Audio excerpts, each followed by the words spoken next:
Hey everybody, welcome to Think Twice, a channel where we discuss comic books, movies, and television, and draw some of your favorite characters. I'm your host, Kevin Hart, and today we're going to be talking all about Captain America, Brave New World.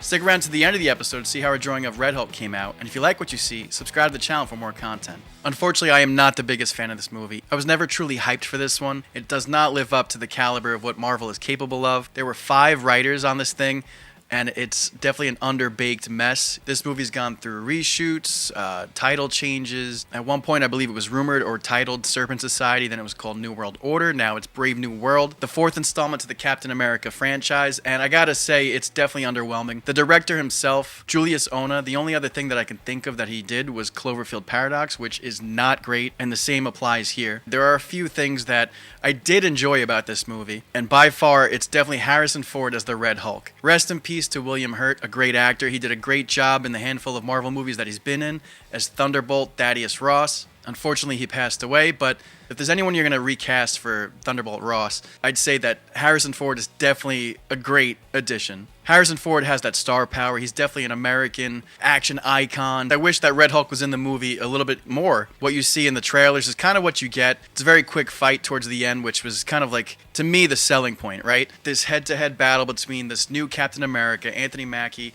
versus the Red Hulk. It's such a great concept in theory. I was intrigued by that alone to be like, okay, how is this non-superpowered human being without any super soldier serum gonna go head-to-head with the Hulk?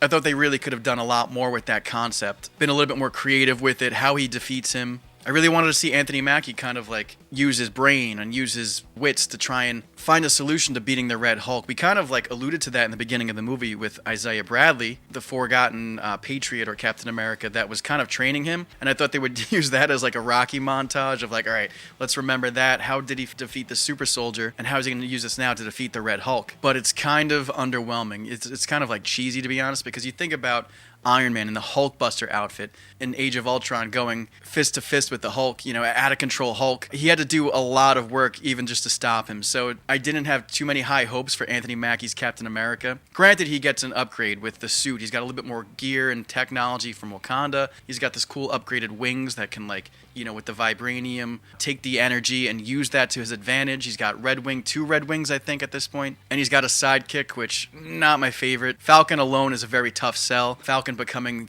Captain America. In the comics, obviously, it's happened, and it's a cool addition. I really want to see how he uses his wings with the shield. That's, to me, the only thing that makes Captain America cooler is if he could fly. So that, I feel like, could have been more choreographically dynamic, I feel, but having this sidekick, not a huge fan. A very CW type character. He's like this Miami kid that's tags along, and of all the characters he could be and all the heroes that he wants to be, he leaves Miami to come and be the Falcon. It's just like, I know it's in the comics, but it's a hard draw. But kudos to Anthony Mackie. I do like the guy. I like him as an actor. He has some decent chops, but I don't think he can carry this movie alone. Obviously they brought in Harrison Ford's star power. Anthony Mackie does his best with what he has here, which is really not much. I think given a decent script, he could do a little bit more and get us a little bit more intrigued in this new Captain America, especially since we have Chris Evans and we just came off Endgame and all these different things.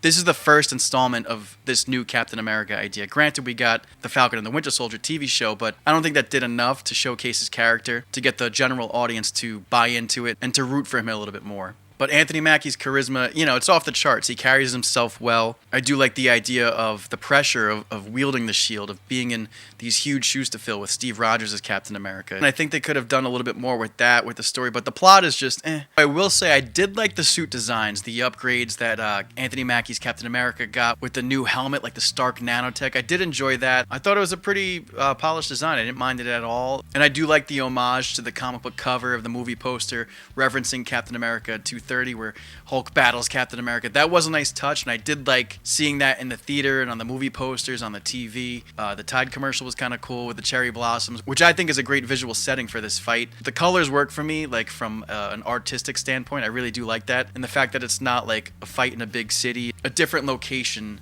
in the MCU to finally have this big climax. I like the popcorn buckets. I like all the, the merch designs and stuff and the toy designs, but that's about where the good stops for me on this movie. And that's where we move into the bad with the plot. That's where the movie gets very messy for me. The central villain of this movie, I'm glad that they brought back Tim Blake Nelson as Samuel Stearns, the leader. It was a cool MCU version of it, but I just feel like it was so underwhelming and so kind of cheesy, to be honest. They went with this idea of like, this mastermind in the shadows, and he's so smart. He's so super duper smart. But the character was just, I don't know if it was the delivery, the direction, the writing. Because Tim Blake Nelson, he was on HBO's Watchmen as, I believe, this character, Looking Glass, and that was freaking awesome. I always thought he was kind of miscast as the leader. It's not what I think of when I think of the leader, but I'm just happy that they brought him back and wielded that connective tissue storyline to finally referencing, like the events in The Incredible Hulk with Ed Norton. They happened in the MCU. So that was nice, but the way they use it here, it's just kind of cornball. The leader should have been saved for a proper Hulk standalone film.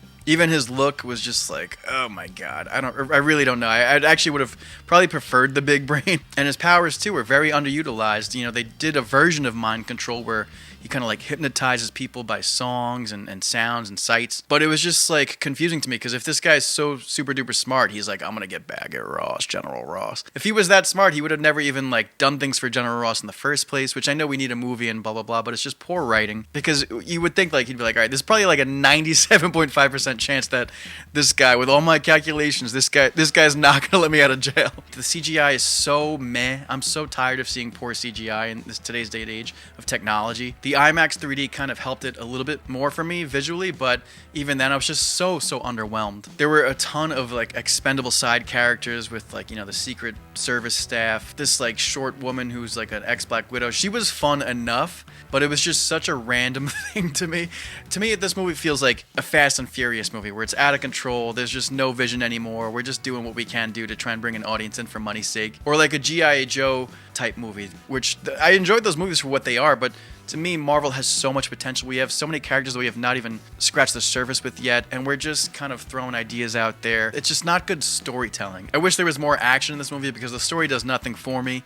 And even the action sequences are very lackluster, and I wish the movie dialed in a little bit more on the things that can make this a much better film. My favorite scene, it's gotta be obviously the White House, Red Hulk, Washington Cherry Blossom fight sequence. This movie was definitely a tough watch for me. I'll probably never watch it again. I'm excited for the Thunderbolts. I'm very excited for Fantastic Four. I really hope that Marvel can get their juju back, but time will tell. I'm giving this thing a 4.5 out of 10. I was leaning towards a 5, almost went down to a 4, but I'll meet in the middle. It's, I didn't hate my time in the theater, but I definitely mentally checked out a few times. Anyways, that about wraps up today's episode of Think Twice. If you like this video, give it a thumbs up, comment below to join the discussion, and don't forget to subscribe to the channel for more content. We'll see you next time. Peace!